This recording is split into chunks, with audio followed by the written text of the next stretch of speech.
오늘 우리에게 주시는 하나님의 말씀은 사도행전 19장 17절에서 20절까지 말씀입니다.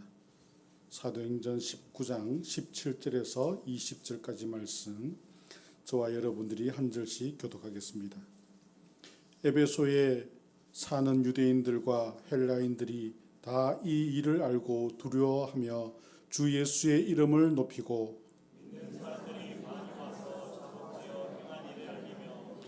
또 마술을 행하던 많은 사람이 그 책을 모아 가지고 와서 모든 사람 앞에서 불사르니 그 책값을 계산한즉 은 5만이나 되더라.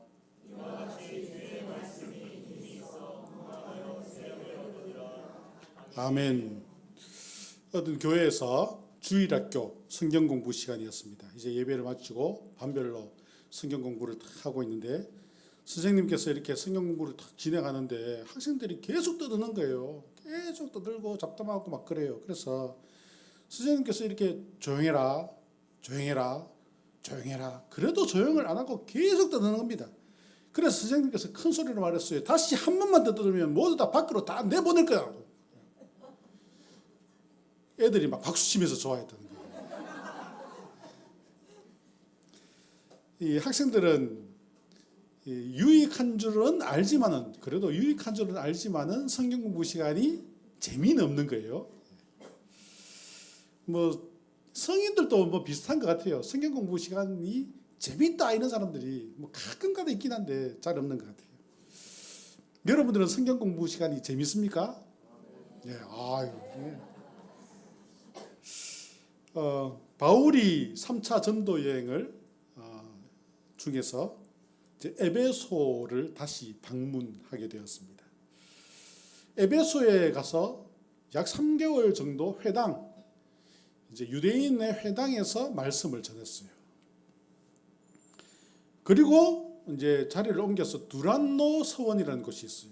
두란노 서원이라는 곳에 옮겨서 약 2년 이상을 이와 같이 하나님 말씀에 대해서 가르쳤습니다. 사도 바울이 에베소에서 이와 같이 회당에서 3개월, 두란노 서원에서 2년 이렇게 가르친 이 내용이 무엇이냐면요, 하나님 나라에 대한 것이었습니다. 하나님 나라. 하나님 나라가 무엇이냐면 예수 그리스도께서 왕이 되시는 나라, 예수 그리스도가 통치하시는 나라.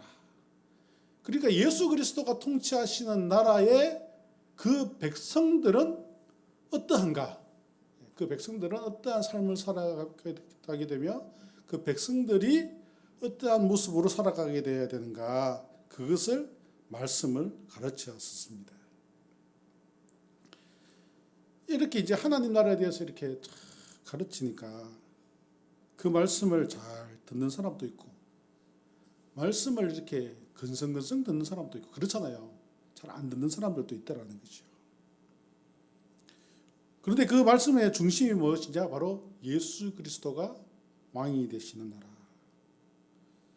우리는 교회에서 신앙생활할 때 이 예수 그리스도가 왕이 되시는 나라, 바로 이 하나님 나라, 하나님 나라가 우리 삶의 중심이어야 되고 우리의 본질적인 삶의 모습이다라는 것을 우리는 기억하며 살아야 되는 것입니다. 그런데 오늘날 우리의 어떤 성도들이나 우리 교회의 삶의 모습을 보면요, 말씀을 듣고 배우는 것은 하나님 나라에 대해서 듣고 배우는데 가만히 내 자신의 모습을 돌아보면 하나님 나라에 대한 그러한 기대나 소망이나 그러한 뜻을 온전히 깨닫지 못하고 살아가는 것 같습니다. 우리가 하나님 나라에 대해서 어떤 우리의 마음의 중심이 탁 잡혀져 있으면 이 하나님 나라는 워낙 크고 존귀한 나라이기 때문에 하나님 나라의 중심이 있으면 다른 것은 다 이렇게 눈에 들어오지 않게 되는 거죠. 하나님 나라의 중심으로 삶을 살아가게 되는 모습 가운데에는 세상의 걱정 근심이 사라질 수밖에 없는 것입니다. 그러나 우리는 가만히 보면요, 돈 때문에, 어떤 사람 때문에, 일 때문에 이러한 근심, 걱정들이 많은 것을 볼 수 있습니다. 그러니까 우리는 하나님 말씀을 듣고 하나님 나라에 대해서 배우긴 하는데 우리의 중심이 하나님 나라에 가 있기보다는 세상으로 더 가 있는 모습이 있지 않는가라는 생각이 들 때가 있습니다. 그러니까 영원한 하나님 나라에 대한 그러한 마음이기보다는 세상 속에 세상을 향한 마음이 있다 보니까 이 땅의 문제로 걱정과 근심이 더 많은 거예요. 여러분들 가만히 한번 생각해 보세요. 내 속에 내가 요즘에 살아가면서 무엇 때문에 걱정하는지, 어떤 일로 걱정하는지 가만히 보면요, 그냥 세상의 일들로 걱정하게 되는 것을 볼 수 있습니다. 우리는 하나님 나라에 소망을 두고 살아야 돼요. 하나님 나라는 너무 크고 위대하기 때문에 하나님 나라에 소망을 두고 살아가면 나 세상의 나머지 것들은 우리 가운데 걱정이 될, 물론 걱정될 일이지만 하나님 나라의 소망으로 인하여서 다 이겨낼 수가 있게 된다는 것입니다. 바울은 에베소에 도착해서 먼저 회당에서 말씀을 가르쳤습니다. 에베소에서 방문하여서 에베소에서 말씀을 가르치니까 이 말씀을 듣기 위해서 온 사람도 있지만은 친구 따라온 사람도 있고 와서 듣고는 그 말씀을 거부하는 사람들도 있더라라는 것을 볼 수 있습니다. 오늘 말씀 우리가 읽은 것은 17절부터인데 그 앞으로 가서 8절을 보시면요, 바울이 회당에 들어가 석 달 동안 담대히 하나님 나라에 관하여 강론하며 권하되 9절 어떤 사람들은 마음이 굳어 순종하지 않고 무리 앞에서 이 도를 비방하거늘 바울이 그들을 떠나 제자들을 따로 세우고 두란노 서원에서 날마다 강론하니라 라는 말씀이 있습니다. 사람들의 마음이 어떻게 됐다 그래요? 마음이 굳어. 말씀을 잘 듣는 사람도 있는데 마음이 굳은 사람도 있더라. 마음이 굳은 사람은 어떻습니까? 아무리 가르쳐도 듣지 않는 사람. 그러니까 마르고 딱딱해져 버린 그러한 흙에는 비가 와도 이렇게 잘 스며들지 않잖아요. 이와 같이 마음이 굳은 사람은 아무리 말씀을 가르치고 전해도 그 말씀이 마음에 들어가지가 않는 거예요. 말씀이 들어가지 않으니까 말씀 따라 살지 않죠. 순종하지 않습니다. 말씀이 안 들어가니까 날마다 비방하고 날마다 어떤 그 불평하고 그러한 것밖에 없는 거예요. 굳어버린 마음은 마치 마른 뼈와 같아서 그 틈을 파고 들어갈 수가 없는 것입니다. 아무리 빛이 비치지만 눈을 꼭 감고 그 빛을 거부하는 것처럼 마치 복음을 거부하는 그러한 사람들이다라는 것입니다. 굳은 마음이 바로 이 불순종의 원인이 됩니다. 마음이 굳어버리면요, 불순종의 원인이 돼요. 그리고 비방하고 불만하고 불평하고 원망하고, 이것이 곧 무엇이냐면요, 성령을 거부하는 거예요. 성령을 거부하는 것. 성경에 보면 성경을 거스리는 죄라고 나오지 않습니까? 성령을 거스리는 죄. 마태복음 12장 31절 32절에 보시면 그러므로 내가 너희에게 이르노니 사람에 대한 모든 죄와 모독은 사심을 얻되 성령을 모독하는 것은 사심을 얻지 못하겠고, 또 누구든지 말로 인자를 거역하면 사심을 얻되 누구든지 말로 성령을 거역하면 이 세상과 오는 세상에도 사심을 얻지 못하리라. 좀 무서운 말이잖아요. 다른 죄들은 다 사심을 얻는데 성령을 거역하고 성령을 거스리면 사심을 못 얻는다. 왜 그렇습니까? 성령을 모독하고 성령을 거역하면 사심을 못 얻을 수밖에 없는 거죠. 왜 그렇습니까? 말씀을 거부하니까. 예수 그리스도를 거부하는 것은 사심을 얻을 수가 없죠. 이제 예수를 안 믿는데 어떻게 사심을 얻겠습니까? 결국 구원받지 못한다는 것이죠. 믿음을 거부한 자들. 바울도 어떻게 했습니까? 오늘 말씀해 보시면 바울도 그들을 떠나러 두란노 서원으로 가서 다른 제자들을 세웠다 말씀하지 않습니까? 아무리 좋은 목사님 모시고 설교를 해도 마음이 굳어져 버리면 안 듣습니다. 2절에 나와 있어도 마음이 굳었으면 안 듣습니다. 물론 뭐 지금 나오신 분들 중에 수요일 저녁에 이렇게 나오시는 분들 중에 마음이 굳은 사람 없죠. 마음이 굳은 사람, 여기서 말하는 마음이 굳은 사람은 안 믿는 사람, 예수 안 믿는 사람. 예수 전에도 그냥 예수 믿으라고 교회 가자고 하면 내한테 다시는 그런 말 하지 마라 그러면서 이렇게 거부하는 사람 있잖아요. 그런 사람. 예. 말도 하지 마라, 말도 하지 마라. 교회 말도 하지 마라, 그냥. 그런 사람 있죠. 그런 사람이 마음이 굳은 사람이에요. 진짜 혹시나 교회는 나오긴 하는데 절대로 말씀을 듣지 않는 그런 사람이 있을 수는 있죠. 교회에 이렇게 우리는 기둥이 없지만 기둥 뒤에 항상 앉아서 기둥 뒤에 항상 앉아서 이렇게 팔짱 끼고 앉아 있다가 받치면 이제 이렇게 가족과 집에 같이 가고 밥 먹고 집에 가고 이런 분들 간혹가다 있을 수도 있지만은 우리 교회는 있을 수가 없어요. 기둥이 없기 때문에. 그런 말씀을 거부하는 사람, 아예 믿기를 거부하는 사람, 마음이 굳은 사람. 그런 사람은 도리가 없습니다. 아무리 뛰어난 설교 말씀을 들어도 안 믿으니까, 거부하니까 마음을 닫아버리면 어쩔 수가 없어요. 우리가 말씀을 들을 때도, 성경 공부를 하거나 설교 말씀을 들을 때도 마음을 닫고 있을 때가 있어요. 아예 핸드폰을 본다거나, 아예 이렇게 마음을 닫아버리고 다른 생각을 한다거나. 그것도 역시 말씀을 거부하는 것의 하나입니다. 말씀을 거부하는 것은 전적으로 자기의 책임이에요. 전적으로 자기의 책임이에요. 혹시나 이렇게 설교를 듣다가 졸 수는 있어요. 졸릴 수는 있잖아요. 피곤하니까. 그거는 이제 1대1이다 그럴 수도 있지만 50대 50이다 책임이 그럴 수도 있지만은 그럴 수도 있어요. 그럴 수도 있어요. 그까지는 이해해요. 너무 일상생활에 이제 열심히 일하고 저녁에 와서 이렇게 그럴 수 있는데 아예 처음부터 거부하는 것은 전적으로 자기의 책임이라는 것입니다. 그래서 바울은 결국 회당을 떠나서 두란노 서원이라는 곳에 갔어요. 거기서 말씀을 가르치는 동안 말씀이 얼마나 재밌는지 2년이 넘어도 회당에서는 3개월밖에 안 했는데 두란노 서원에 가서는 2년 이상을 가르치더라는 것입니다. 이와 같이 말씀을 사모하는 마음이 있으면 그만큼 재미있고 시간 가는 줄 모르게 되는 것이요.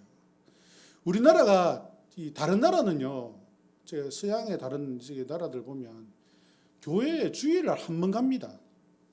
새벽에도 안 갑니다. 수요일도 우리 일처럼 안 옵니다. 안 갑니다. 물론 그런 교회도 있긴 있다 그래요. 요즘에 어떤 북유럽의 어떤 이렇게 교회 어떤 뉴스에 TV에 나오는 거 보니까 이렇게 한국 기독교를 받아들여 갖고는 한국식 기독교를 받아들여서 수요일도 교회 가는 그런 교회가 있다고 하는 것을 들은 적이 있는데요. 대부분의 서양의 교회들은 주일날 낮 예배 한 번. 그런데 우리는 왜 이렇게 예배가 많은가? 주일 낮 예배, 주일 오후 예배, 수요일 예배, 금요 예배, 새벽 예배, 또 다른 이렇게 구역 예배 많잖아요. 왜 이렇게 많게 됐냐면 처음에 우리나라 초대 교회가 한국 교회가 시작될 때 주일 낮에 이렇게 말씀을 예배드리고 말씀을 딱 들으니까 너무 은혜가 되고 감격이 되는 겁니다. 그러니까 목사님 우리 오후에 한 번 더 합시다. 그래서 오후 예배가 생겨나고 저녁 예배가 생겨나고 그때는 오후가 아니고 저녁이죠. 저녁 예배가 생겨나고 일주일 너무 깁니다. 그냥 중간에 한 번 더 합시다. 수요 예배하고 예배만 하니까 마음이 딱딱해집니다. 기도합시다. 금요일 기도하고 그것도 이제 부족하신 분들은 새벽에도 가서 기도하자고. 새벽에 가서 기도하고. 그러다 보니까 우리나라는 이렇게 예배가 많아지게 된 거예요. 말씀을 사모하는 마음이 아주 강한 그런 나라였던 것이죠. 두란노 서원이 원래는 무엇이냐면요. 학교였습니다. 학교. 오전에는 학교로 사용되다가 오후 이제 여기서 말하는 오후는 한 3, 4시 지나서 저녁 때쯤 되면 이제 날씨가 좀 선선한 바람 불면 동네 사람들 모여서 이렇게 휴식도 하고 이야기도 하고 그런 곳이었어요. 역사에 따르면 이 두란노 서원이라는 곳이 두란노라는 궁중 의사이자 철학자가 있었는데 그 사람이 세운 그러한 건물이었다 그래요. 그래서 오전에는 학생들을 모아서 철학과 의학을 가르치고 이제 낮에는 덥기 때문에 이제 비워놓고 이제 오후가 되면 이제 해가 질 때쯤 되면 이제 동네 사람들 모여갖고는 휴식도 하고 이야기도 하고 음식도 먹고 뭐 그런 장소였던 거예요. 그러니까 낮에는 이제 너무 더우니까 비워놓은 거죠. 한 11시 해서 한 오후 3, 4시까지는 비워져 있는 거예요. 바울이 그 두란노 서원을 빌린 거예요. 낮에 더울 때 아무도 안 쓰니까 그 길을 빌려서 그곳에서 말씀을 가르치고 전하였던 것입니다. 그러니까 언제입니까? 덥고 힘들 때잖아요. 남들 다 낮잠 자고 쉴 때 이때 모여서 성경 말씀 배우고 예배하고 기도하고 그랬다는 거예요. 제일 힘들고 제일 피곤할 때 그럴 때 모여서 예배드리고 말씀을 배운 이 모습을 보면서 우리 기독교가 그런 거예요. 기독교는 시간이 남아서 드리는, 시간이 남아서 이렇게 나오는 것이 기독교가 아니라는 거예요. 우리가 남는 시간 성경 공부하겠다 그러니까 자꾸 남는 시간 찾으니까 남는 시간이 없으니까 이제 성경 공부도 안 하잖아요. 하나님 말씀 배우기 위해서는, 하나님께 온전한 예배를 드리기 위해서는 노력이 필요해요. 남들 같지 않은 노력, 열심히 하는 것이 필요한 것입니다. 남들이 쉬는 시간에 예배를 드려야 되는 거예요. 남들이 쉬는 시간에 말씀을 배우는 것입니다. 제가 고등학교 다닐 때 저희 학교에 그 선교 중창단이 있었는데 우리가 이제 선교 중창단 하면서 또 이제 수요일마다 모여서 예배를 드렸어요. 수요일마다 모여서 예배를 드리는데 이제 학교 뭐 시간표대로 돌아가니까 시간이 없잖아요. 우리를 기다려 주지 않잖아요. 그래서 수요일은 점심을 안 먹고 예배를 드리자. 그래서 그때 모여서 수요일 날 예배 드리고 막 그랬어요. 그때 같이 있었던 이제 우리 선배나 우리 후배나 저나 다 목사님이 되셨어요. 다 목사님이 되셨어요. 이 시간을 쪼개어서 하나님 앞에 나오는 열심히 있어야 되는 것입니다. 어떤 북한 탈북자들의 이야기를 통해서 들어보면, 증언을 들어보면 그들이 지하에서 예배를 드린다 그러잖아요. 지하에서 예배를 드린다. 하루 종일 힘든 노동을 하고는 숨어서 그 라디오에 극동방송을 주파수가 나오는 라디오를 숨어서 이불 덮고 누가 들으면 누가 그것을 알면 처형, 사형을 당하는데 숨어서 그 어려운 환경에서 그 극동방송 들으면서 찬송은 그냥 소리 안 나는 입술로 따라하고 성경은 들어서 외워버리고 그렇게 한다는 이야기를 들은 적이 있습니다. 중국 공산당 시절도 마찬가지예요. 중국 공산당 시절이 시작되는 그런 시절 때에도 하루 종일 노동하고 어떤 그러한 고생하다가 한밤중에 선교사들이 전해준 성경을 몰래 읽으면서 예배하고 그랬다. 그러한 기록들이 있습니다. 우리는 나에게 어렵고 힘든 일이지만 그런 시간이라도 우리는 하나님 앞에 내어놓는 그러한 열심 있는 여러분들 되시길 바랍니다. 바로 그것이 하나님 나라를 사모하는 사람들의 이 땅에서 삶의 모습이다라는 것입니다. 마태복음 11장 12절에 보시면 세례 요한 때부터 지금까지 천국은 침노를 당하나니 침노하는 자에게 빼앗느니라 라는 말씀이 있어요. 천국은 침노하는 자가 빼앗는다 그래요. 여기 침노하는 자가 무슨 말씀이냐면요. 빼앗는다 이런 뜻인데 열심을 가지고 찾는 자, 열심을 가지고 참는 자, 그리고 역동적으로 나가는 자 이런 말씀이에요.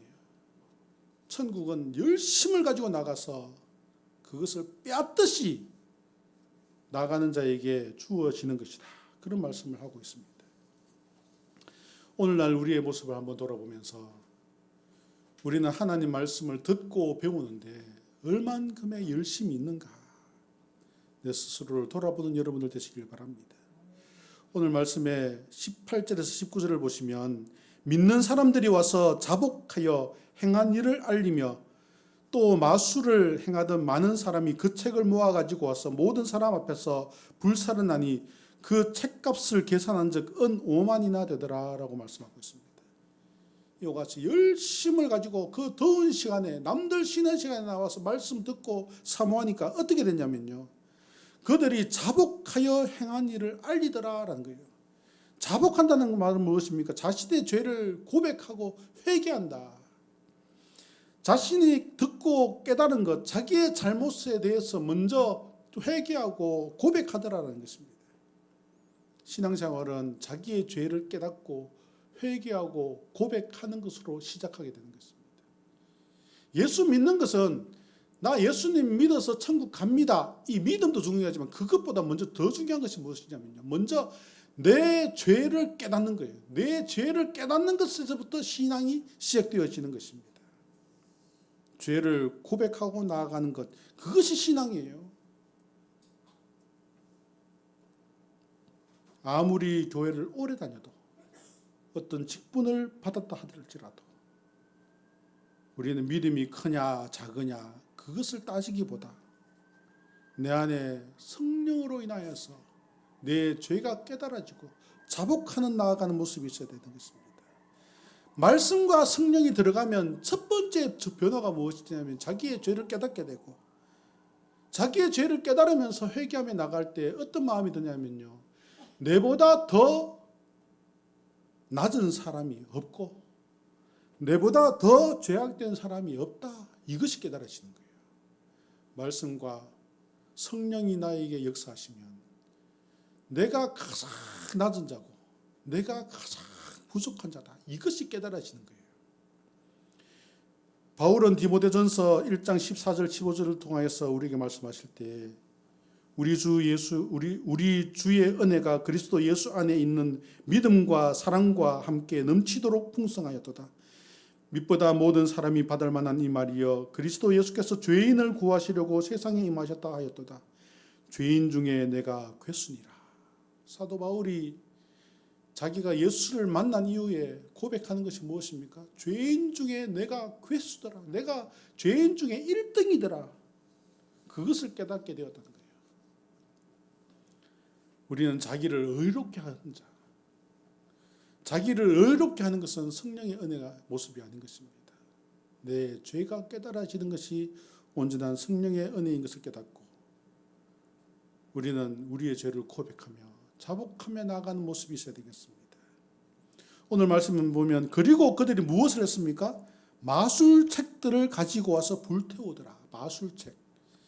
오늘날로 말하면 주술책 그런 거 아니겠습니까? 그들이 믿던, 과거에 믿던 미신 이런 책 아니겠습니까?